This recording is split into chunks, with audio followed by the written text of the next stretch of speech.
Si tu veux faire plus d'argent, il faut que tu arrêtes de lock-in.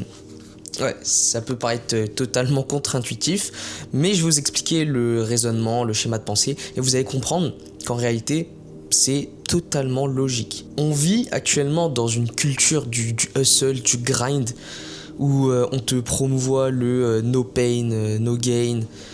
On te répète constamment qu'il faut être focus à 100% sur ses objectifs, ne rien faire d'autre, ne pas sortir, s'isoler, ne pas profiter de la vie, bosser 14 heures par jour, etc. Vous connaissez parce que vous êtes sûrement dans cette période ou vous avez sûrement déjà passé cette période. Mais avant de comprendre pourquoi est-ce que cette mentalité du lock-in, elle peut te désavantager, elle peut te faire perdre de l'argent en quelque sorte, eh ben, il faut comprendre avant tout pourquoi est-ce qu'elle est nécessaire à un certain point.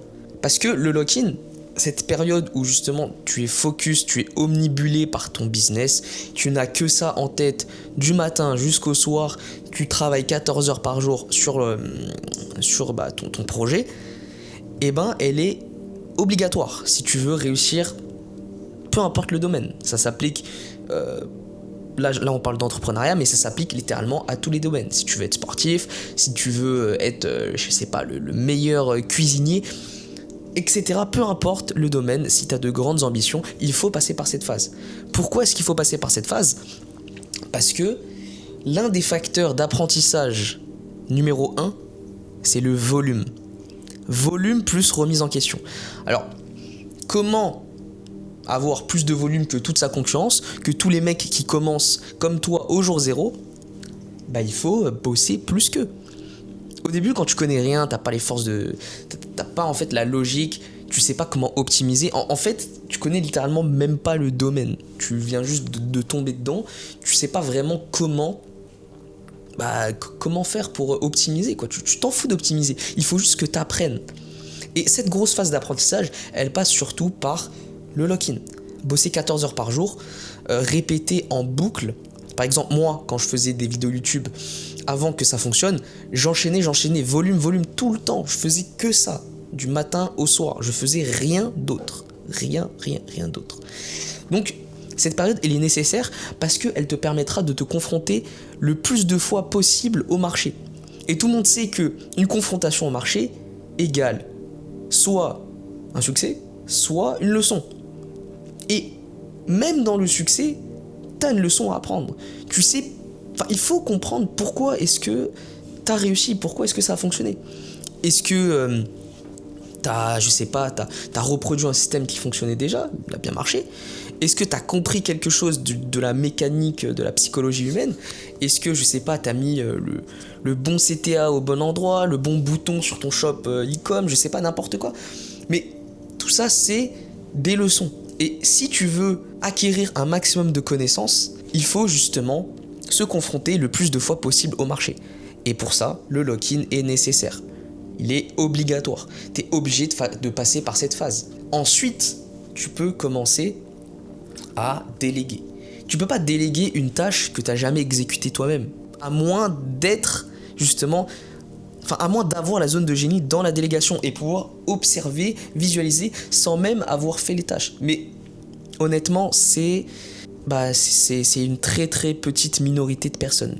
Presque personne ne peut savoir quelles sont les tâches, quelle est la logique, quelle est limite l'idéologie derrière un poste s'il ne l'a pas exécuté avant. Une fois passé cette phase, tu vas comprendre beaucoup mieux comment fonctionne ton business, ton domaine, qu'est-ce que tu dois réellement faire. Tu vas te mettre à déléguer, donc gagner du temps. Et justement, l'erreur à ne pas faire, là c'est l'inverse du lock-in du coup, l'erreur à ne pas faire, c'est de sortir totalement du business. Si vous sortez totalement de votre business, et ça il y a plein d'exemples, si vous sortez totalement de votre business, vous le brûlez en fait à petit feu. Dites-vous que personne ne sera plus investi dans votre business que vous-même. Et vous pouvez le payer autant que vous voulez, ça ne s'appliquera jamais. C'est pourquoi il faut absolument rester dans son business et avoir toujours la tête dedans.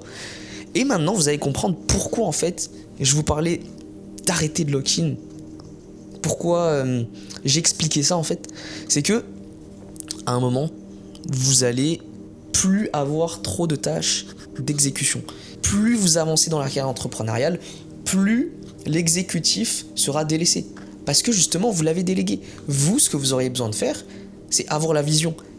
Avoir la vision, savoir où va votre entreprise, savoir qu'est-ce qu'il faut faire, des nouveaux systèmes à appliquer, un nouveau recrutement, etc.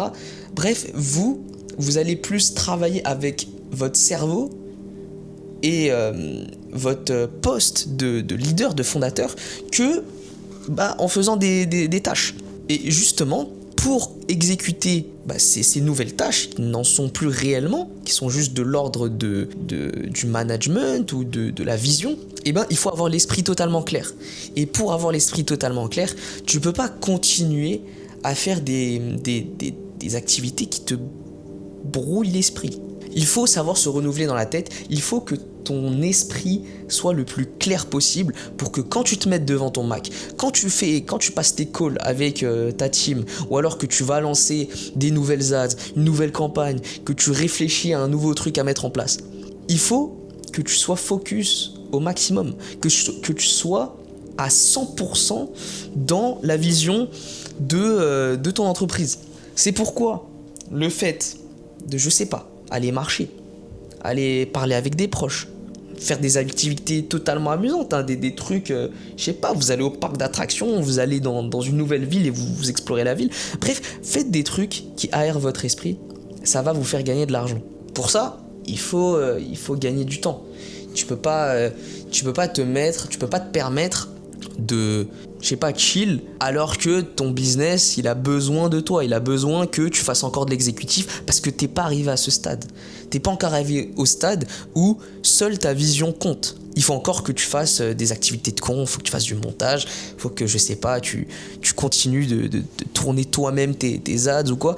Bref, une fois que vous avez atteint ce stade, l'important et le plus gros levier, ce sera ce qui sera dans votre tête. C'est pour ça qu'il faut être le plus clair d'esprit possible. D'où le fait de chill un peu plus, de se détacher émotionnellement progressivement du business. Donc, de ne pas mettre votre bonheur dans la réussite du business, c'est peut-être l'une des pires erreurs. Mais d'être totalement en paix avec vous-même, peu importe le résultat. Et justement, pour ça, pour atteindre ce stade, il faut gagner du temps. Déléguer, etc. Et j'imagine que la création de contenu et que l'acquisition sur YouTube est quelque chose qui vous parle. Vous avez sûrement déjà essayé de vous lancer, de faire des vidéos YouTube pour avoir potentiellement plus de leads, etc.